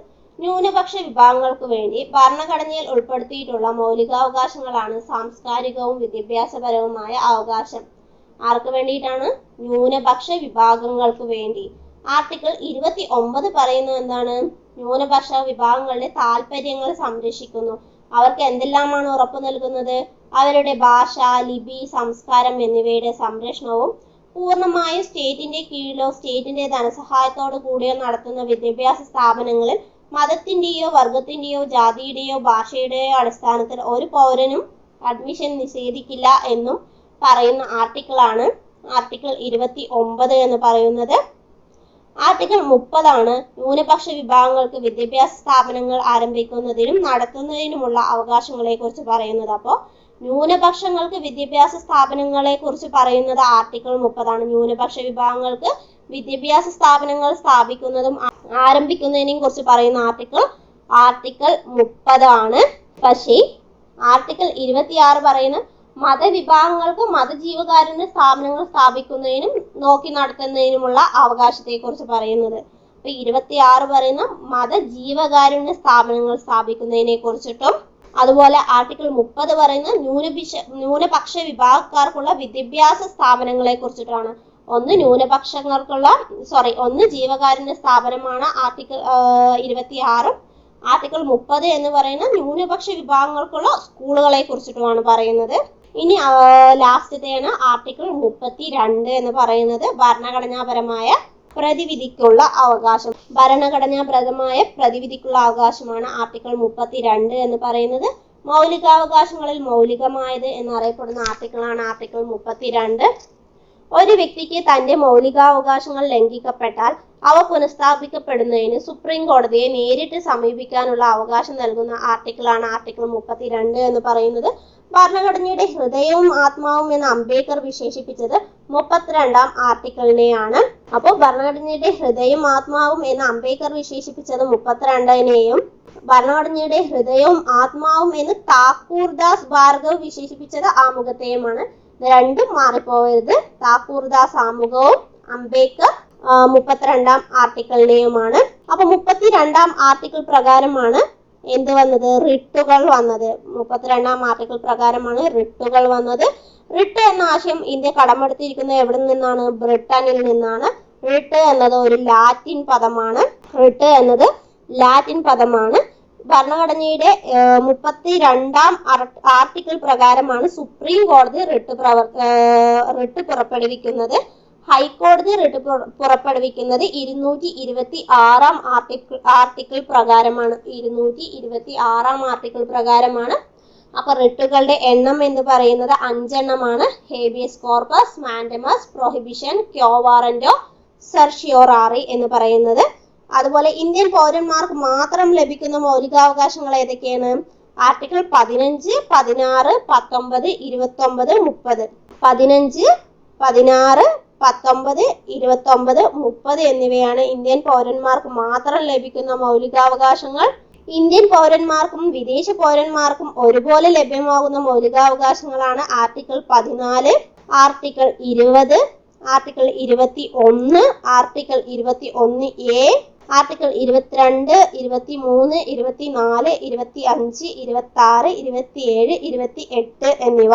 ഓക്കെ, നമുക്കപ്പോൾ നമ്മുടെ റിട്ടുകളെ കുറിച്ച് നോക്കാം. അപ്പൊ റിട്ടുകൾ പുറപ്പെടുവിക്കുന്നത് ആരൊക്കെയാണ്? ഹൈക്കോടതി, സുപ്രീം കോടതി എന്നിവരാണ്. ഹൈക്കോടതി 226ാം ആർട്ടിക്കിൾ അനുസരിച്ചും സുപ്രീം കോടതി 32ാം ആർട്ടിക്കിൾ പ്രകാരമാണ് റിട്ട് പുറപ്പെടുവിക്കുന്നത് എന്ന് പറഞ്ഞു. റിട്ടുകൾ പറഞ്ഞു ഹേബിയസ് കോർപ്പസ്, മാൻഡമസ്, പ്രൊഹിബിഷൻ, ക്യോ വാറന്റോ, സെർഷ്യോറാറി എന്നാണ്. ഹേബിയസ് കോർപ്പസ് പറഞ്ഞാൽ എന്താണ്? നിങ്ങൾക്ക് ശരീരം ഏറ്റെടുക്കാം എന്നാണ് ഹേബിയസ് കോർപ്പസ് പറയുന്നത്. മാൻഡമസ് എന്ന് പറഞ്ഞാൽ നാം കൽപ്പിക്കുന്നു എന്നാണ്. പ്രൊഹിബിഷൻ എന്ന് പറഞ്ഞാൽ എന്താണ്? വിലക്കുക. പ്രൊഹിബിഷൻ എന്നാൽ വിലക്കുക എന്നും. ക്യോ വാറന്റോ എന്ന് പറഞ്ഞാൽ എന്തധികാരത്തിൽ എന്നതുമാണ് ക്യോ വാറന്റോ എന്നതുകൊണ്ട് അർത്ഥമാക്കുന്നത്. സെർഷ്യോററി എന്ന് പറഞ്ഞാൽ എന്താണ്? സാക്ഷ്യപ്പെടുത്തുക, വിവരം നൽകുക എന്നെല്ലാമാണ് സെർഷ്യോററി എന്നതിന്റെ അർത്ഥം വരുന്നത്. അപ്പൊ നമ്മൾ പറഞ്ഞു റിട്ട് എന്ന് പറയുന്നത് എന്താണ്? ലാറ്റിൻ ഭാഷയിൽ നിന്നുള്ളതാണെന്ന് പറഞ്ഞു. ഹേബിയസ് കോർപ്പസ് എന്താണ്? ഹേബിയസ് കോർപ്പസ് എന്ന് പറയുന്നത് നിയമവിധേയമല്ലാതെ തടവിൽ വെച്ചിരിക്കുന്ന ഒരാളെ മോചിപ്പിക്കുന്നതിനായി കോടതി പുറപ്പെടുവിക്കുന്ന റിട്ടാണ് ഹേബിയസ് കോർപ്പസ് എന്ന് പറയുന്നത്. അപ്പൊ വ്യക്തി സ്വാതന്ത്ര്യത്തിന്റെ സംരക്ഷകൻ എന്നറിയപ്പെടുന്ന റിട്ട് ഏതാണ്? Habeas corpus. ഒരാളെ തടവിൽ വെച്ചാൽ അദ്ദേഹത്തെ മോചിപ്പിക്കുന്നതിനായി കോടതി പുറപ്പെടുവിക്കുന്ന റിട്ടാണ് ഹേബിയസ് കോർപ്പസ് എന്ന് പറയുന്നത്. ഇനി ഈ ഹേബിയസ് കോർപ്പസ് പുറപ്പെടുവിക്കാൻ സാധിക്കാത്ത സന്ദർഭങ്ങൾ ഏതൊക്കെയാണ്? ഈ നിയമം ഇവരെ തടവിൽ വെച്ചിരിക്കുന്നത് നിയമാനുസൃതമാണെങ്കിൽ ഹേബിയസ് കോർപ്പസ് പുറപ്പെടുവിക്കാൻ കഴിയില്ല. അതുപോലെ നിയമനിർമ്മാണ സഭ, കോടതി ലക്ഷ്യങ്ങൾക്കുള്ള നിയമ നടപടിയാണെങ്കിലും ഹേബിയസ് കോർപ്പസ് പുറപ്പെടുവിക്കാൻ കഴിയില്ല. തടവിൽ വെക്കാൻ അവകാശമുള്ള കോടതിയാണെങ്കിലും കഴിയില്ല.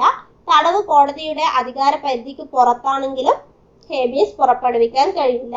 ഓക്കെ, അപ്പൊ അടുത്ത എന്താണ്? മാൻഡമസ്. എന്താണ് മാൻഡമസ് എന്ന് പറഞ്ഞത്? ഞാൻ കൽപ്പിക്കുന്നു എന്ന അർത്ഥം വരുന്ന റിട്ടാണ് മാൻഡമസ് എന്ന് പറയുന്നത്.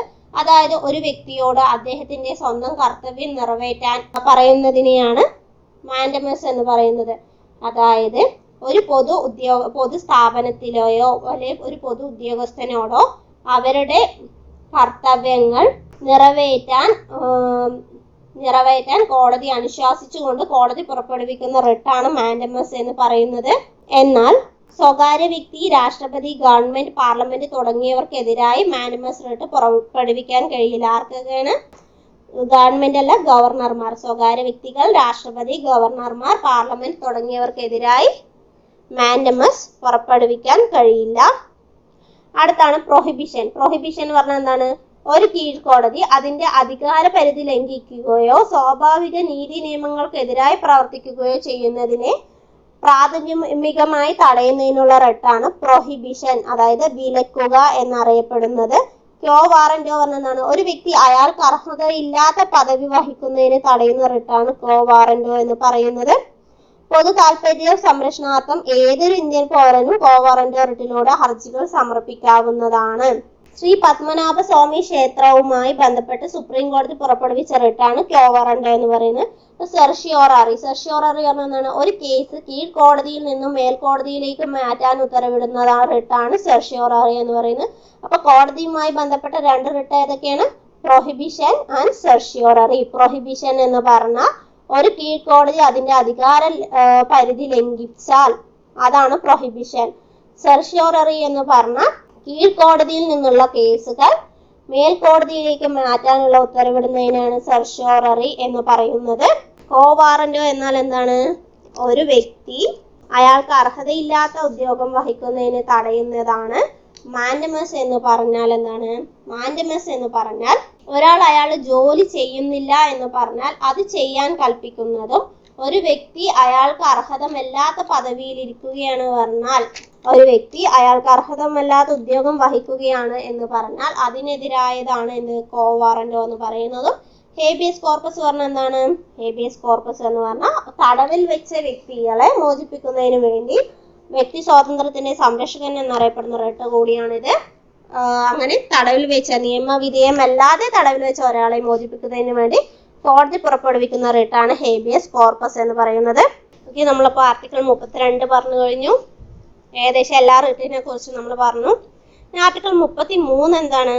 ആർട്ടിക്കിൾ 33 പറയുന്നത് മൗലികാവകാശങ്ങൾ എന്ന ഭാഗം വഴി സേനകൾക്കും മറ്റും നൽകിയിട്ടുള്ള അവകാശങ്ങൾ അവ നിയന്ത്രിക്കാനോ റദ്ദാക്കാനോ ഒക്കെ ഉള്ള അധികാരം ആർട്ടിക്കിൾ 33 പാർലമെന്റിന് നൽകുന്നു എന്ന് പറഞ്ഞു.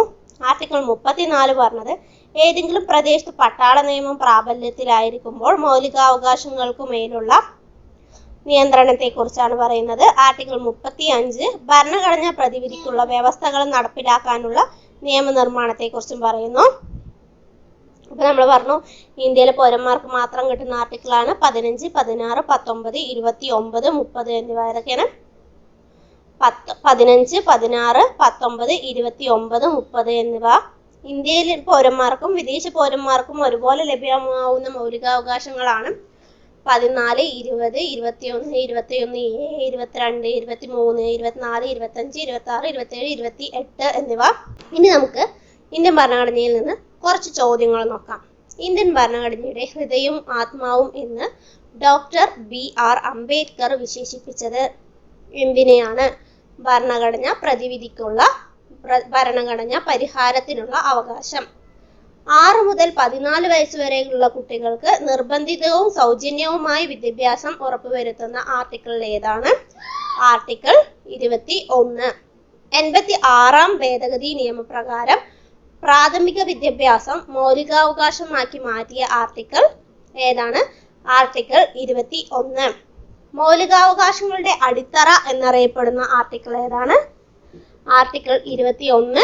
ജീവനും വ്യക്തി സ്വാതന്ത്ര്യത്തിനുമുള്ള അവകാശം.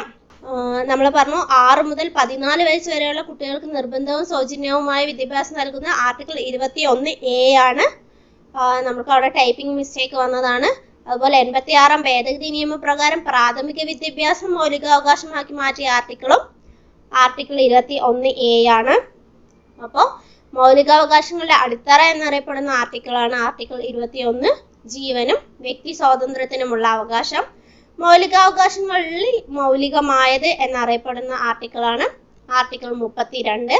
ബാലവേല നിരോധനത്തെ കുറിച്ച് പറയുന്ന ആർട്ടിക്കിൾ ഏതാണ്? ആർട്ടിക്കിൾ 24. റിട്ട് പാസാക്കാനുള്ള അധികാരമുള്ളത് ആർക്കാണ്? സുപ്രീം കോടതിക്കും ഹൈക്കോടതിക്കും. റിട്ട് എന്ന ആശയം കടമെടുത്തിരിക്കുന്നത് ഏത് രാജ്യത്ത് നിന്നാണ്? ബ്രിട്ടനിൽ നിന്നാണ്. മൗലികാവകാശങ്ങൾ എന്ന ആശയം കടമെടുത്തത് അമേരിക്കയിൽ നിന്ന്. ഇന്ത്യൻ ഭരണഘടനയിൽ എത്ര റിട്ടുകളാണുള്ളത്? 5 മൗലികാവകാശങ്ങളുടെ ശില്പി എന്നറിയപ്പെടുന്നത് ആര്? സർദാർ വല്ലഭായ് പട്ടേൽ. മൗലികാവകാശങ്ങളെ കുറിച്ചുള്ള പ്രമേയം പാസാക്കിയ കോൺഗ്രസ് സമ്മേളനം ഏതാണ്? കറാച്ചി സമ്മേളനം. 1931 അധ്യക്ഷൻ സർദാർ വല്ലഭായ് പട്ടേൽ. മൗലികാവകാശങ്ങൾ കടമെടുത്തിരിക്കുന്നത് ഏത് രാജ്യത്ത് നിന്നാണ്? അമേരിക്കയിൽ നിന്ന്. ഇന്ത്യയുടെ മാഗ്ന കാർട്ട, ഭരണഘടനയുടെ ആണിക്കല്ല് എന്നറിയപ്പെടുന്ന ഭരണഘടനയിലെ ഭാഗമേത്? ഭാഗം 3 മൗലികാവകാശങ്ങൾ. മൗലികാവകാശങ്ങളുടെ പട്ടികയിൽ നിന്നും എടുത്തു മാറ്റിയ അവകാശം ഏത്? സ്വത്തവകാശം. സ്വത്തവകാശം മൗലികാവകാശം അല്ലാതായത് 44 ഭേദഗതിയിലൂടെ. 1978 44 ഭേദഗതിയിലൂടെ. സ്വത്തവകാശം ഇപ്പോൾ എന്തവകാശമാണ്? ഒരു നിയമാവകാശമാണ്. മേൽക്കോടതികൾ കീഴ്ക്കോടതികൾക്ക് നൽകുന്ന റിട്ട് ഏതാണ്? സെർഷ്യോററി. അന്യായമായി തടവിലാക്കപ്പെട്ട ഒരു വ്യക്തിയെ വിടുവിക്കാൻ ഉപയോഗിക്കുന്ന റിട്ട് ഏതാണ്? Habeas corpus. മൗലികാവകാശങ്ങൾ ഉൾപ്പെടുന്ന ഭാഗം ഏത്? 3. മൗലികാവകാശങ്ങളുടെ ആർട്ടിക്കിൾ എത്രയാണ്? 12 മുതൽ 35 വരെ. മൗലികാവകാശങ്ങൾ ഉൾപ്പെടുന്ന ഭരണഘടനയുടെ ഏത് ഭാഗവും ഭേദഗതി ചെയ്യാൻ പാർലമെന്റിനെ അധികാരപ്പെടുത്തിയ ഭരണഘടനാ ഭേദഗതി ഏതാണ്? 24 ഭേദഗതി. 1971 24 ഭേദഗതി. അപ്പോൾ മൗലികാവകാശങ്ങൾ ഉൾപ്പെടുന്ന ഭരണഘടനയുടെ ഏത് ഭാഗവും ഭേദഗതി ചെയ്യാൻ പാർലമെന്റിനെ അധികാരപ്പെടുത്തിയ ഭരണഘടനാ ഭേദഗതിയാണ് 1921 24 ഭേദഗതി. ഞാൻ കൽപ്പിക്കുന്നു എന്ന അർത്ഥം വരുന്ന റിട്ട് ഏതാണ്? മാൻഡമസ്. സ്വകാര്യ വ്യക്തികൾക്കെതിരെ പുറപ്പെടുവിക്കാൻ സാധിക്കാത്ത റിട്ടുകൾ ഏതാണ്? Mandamus, certiorari, prohibition. അടിയന്തരാവസ്ഥ കാലത്ത് മൗലികാവകാശങ്ങൾ റദ്ദാക്കാം എന്ന ആശയം ഇന്ത്യ കടമെടുത്തത് എവിടെ നിന്ന്? ജർമ്മനിയിൽ നിന്ന്. എവിടെ നിന്നാണ്? ജർമ്മനിയിൽ നിന്ന്. ഇവിടെ നമ്മൾ പറഞ്ഞു സ്വകാര്യ വ്യക്തികൾക്കെതിരെ പുറപ്പെടുവിക്കാൻ കഴിയാത്തത് സാധിക്കാത്ത റിട്ടുകളാണ് മാൻഡമസ്, സെർഷ്യോററി, പ്രൊഹിബിഷൻ എന്ന് പറഞ്ഞു. അതില് മാൻഡമസ് എന്ന് പറയുന്നത് എന്താണ്? ഒരാളോട് അയാളുടെ ജോലി ചെയ്യാൻ നിർബന്ധിക്കുന്നതാണ്. സെർഷ്യോററി, പ്രൊഹിബിഷൻ എന്ന് പറഞ്ഞത് കോടതികൾക്കെതിരെയും കോടതിയുമായി ബന്ധപ്പെട്ട റിട്ടുകളാണ് എന്ന് പറഞ്ഞു. അത് നമുക്ക് ഒരിക്കലും സ്വകാര്യ വ്യക്തികൾക്ക് എതിരെ പുറപ്പെടുവിക്കാൻ സാധിക്കാത്തതാണ് അല്ലെ. അടുത്തത്, അടിയന്തരാവസ്ഥ കാലത്ത് മൗലികാവകാശങ്ങൾ റദ്ദാക്കാമെന്ന ആശയം ഇന്ത്യ കടമെടുത്തിരിക്കുന്നത് എവിടെ നിന്നാണ്? ജർമ്മനിയിൽ നിന്ന്. ഏത് അടിയന്തരാവസ്ഥയാണ് പൗരന്മാരുടെ മൗലികാവകാശങ്ങളെ ബാധിക്കാത്തത്? രാഷ്ട്രപതി ഭരണവും സാമ്പത്തിക അടിയന്തരാവസ്ഥയും. ഹൈക്കോടതികൾക്ക് റിട്ട് പുറപ്പെടുവിക്കാനുള്ള അവകാശത്തെ കുറിച്ച് പ്രതിപാദിക്കുന്ന ആർട്ടിക്കിൾ ഏതാണ്? ആർട്ടിക്കിൾ 226. സുപ്രീം കോടതികൾക്ക് റിട്ട് പുറപ്പെടുവിക്കാനുള്ള അവകാശത്തെ കുറിച്ച് പറഞ്ഞ ആർട്ടിക്കിളുകളാണ് ആർട്ടിക്കിൾ 32. പരോക്ഷമായി പത്രസ്വാതന്ത്ര്യത്തെ കുറിച്ച് പ്രതിപാദിക്കുന്ന ആർട്ടിക്കിളാണ് 19(1)(a). ഫോർത്ത് എസ്റ്റേറ്റ് എന്നറിയപ്പെടുന്നത് പത്രമാധ്യമങ്ങളാണ്. ഒരു വ്യക്തിയെ ഒരു കുറ്റത്തിന് ഒന്നിലധികം തവണ ശിക്ഷിക്കാൻ പാടില്ലെന്ന് അനുശാസിക്കുന്ന ആർട്ടിക്കിളാണ് ആർട്ടിക്കിൾ 20. മഹാത്മാഗാന്ധി കി ജയ് എന്ന മുദ്രാവാക്യം വിളിച്ചുകൊണ്ട് പാസാക്കിയ ഭരണഘടനയിലെ ഏക ആർട്ടിക്കിളാണ് ആർട്ടിക്കിൾ 17. അടിയന്തരാവസ്ഥ സമയത്ത് രാഷ്ട്രപതിക്ക് റദ്ദാക്കാൻ കഴിയാത്ത ആർട്ടിക്കിളുകൾ ഏതൊക്കെയാണ്? ആർട്ടിക്കിൾ 20, 21. ഇത് ഉറപ്പുവരുത്തിയ ഭേദഗതിയാണ് 44 ഭേദഗതി. 1978 44 ഭേദഗതി. ആ സമയത്ത് പ്രധാനമന്ത്രി വന്നിട്ട് മൊറാർജി ദേശായും രാഷ്ട്രപതി നീലം സഞ്ജീവ റെഡ്ഡിയുമാണ്. ടൈപ്പിംഗ് മിസ്റ്റേക്ക് കുറെ വന്നിട്ടുണ്ട്, നിങ്ങൾ അതൊന്ന് ശ്രദ്ധിക്കുക, കേട്ട് പഠിച്ചാൽ മതി. അടിയന്തരാവസ്ഥ സമയത്ത് മൗലിക സ്വാതന്ത്ര്യങ്ങൾ റദ്ദാക്കപ്പെടുന്നത് ഏത് ആർട്ടിക്കിളിനെ മുൻനിർത്തിയാണ്? 358. ആർട്ടിക്കിൾ 358. അടിയന്തരാവസ്ഥ സമയത്ത് രാഷ്ട്രപതി മൗലികാവകാശങ്ങൾ റദ്ദാക്കുന്നത് ഏത് ആർട്ടിക്കിളെ മുൻനിർത്തിയാണ്? ആർട്ടിക്കിൾ 359. സ്വകാര്യതയ്ക്കുള്ള അവകാശം മൗലികാവകാശമാണെന്ന് സുപ്രീം കോടതി പ്രസ്താവിച്ച കേസ് ഏതാണ്? KS Puttaswamy case. സ്വകാര്യതയ്ക്കുള്ള അവകാശം ഉൾപ്പെടുന്ന ആർട്ടിക്കിൾ 21. പൊതുസ്ഥലങ്ങളിൽ പുകവലി നിരോധിച്ചത് ഏത് ആർട്ടിക്കിൾ പ്രകാരമാണ്? ആർട്ടിക്കിൾ 21 പ്രകാരം. ഒരു പൗരന് സ്വന്തം ഇഷ്ടപ്രകാരം ജീവിത പങ്കാളിയെ തിരഞ്ഞെടുക്കാനുള്ള അവകാശം ഏതാണ്? ആർട്ടിക്കിൾ 21. ആർട്ടിക്കിൾ 14 പ്രകാരമുള്ള നിയമത്തിന് മുന്നിൽ തുല്യത എന്ന ഭരണഘടനാ തത്വങ്ങളിൽ നിന്ന് ഇളവ് ലഭിക്കുന്ന പദവികൾ ഏതൊക്കെയാണ്? രാഷ്ട്രപതി, സംസ്ഥാന ഗവർണർമാർ. കരുതൽ തടങ്കൽ പ്രകാരം ഒരു വ്യക്തിയെ എത്ര കാലം വരെ തടവിൽ വെക്കാൻ കഴിയും? 3 മാസം വരെ. കരുതൽ തടങ്കൽ നിയമം നിലവിൽ വന്ന വർഷം 1950. ബില്ല് പാർലമെന്റിൽ അവതരിപ്പിച്ചത് സർദാർ വല്ലഭായ് പട്ടേലാണ്. മൗലികാവകാശങ്ങൾ ഭേദഗതി വരുത്താൻ അധികാരം ഉള്ളത് ആർക്കാണ്? പാർലമെന്റിന്. ഞാൻ കൽപ്പിക്കുന്നു എന്ന അധികാരം വരുന്ന റിട്ടാണ് മാൻഡമസ്. ഓക്കെ, ഇതാണ് ഇന്നത്തെ ക്ലാസ്സുകൾ. മൗലികാവകാശങ്ങളിൽ നിന്ന് ഒരുവിധം എല്ലാ ഭാഗങ്ങളും നമ്മൾ ഇതിൽ കവർ ചെയ്തിട്ടുണ്ട്.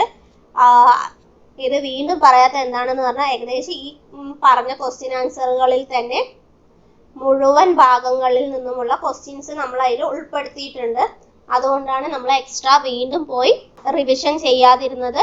അപ്പോൾ ഈ ക്വസ്റ്റ്യൻ ആൻസറുകൾ പഠിച്ചാൽ തന്നെ നമുക്ക് ഏകദേശം ഈ മൗലികാവകാശങ്ങളുടെ ഭാഗം മുഴുവൻ കവർ ചെയ്തിട്ടുണ്ട്. ഓക്കെ, നിങ്ങൾക്ക് ക്ലാസ് ഇഷ്ടപ്പെടുകയാണെങ്കിൽ ലൈക്ക് ചെയ്യുക, സബ്സ്ക്രൈബ് ചെയ്യുക. വീണ്ടും പുതിയൊരു ക്ലാസ്സുമായി വരുന്നത് വരെ ഓക്കെ, ബൈ.